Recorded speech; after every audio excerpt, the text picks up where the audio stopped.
Oh, the helicopter's out. It's gone miles in the air and way back into the crowd.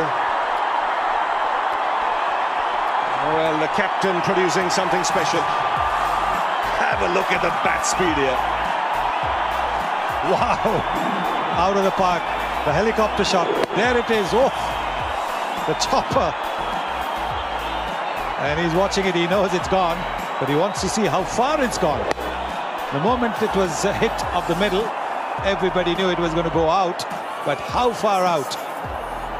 It's gone over the roof. The ball's lost. It's gone out of the ground.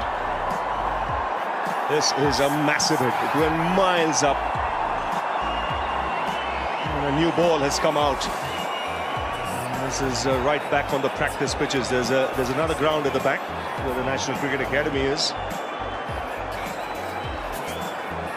This is massive.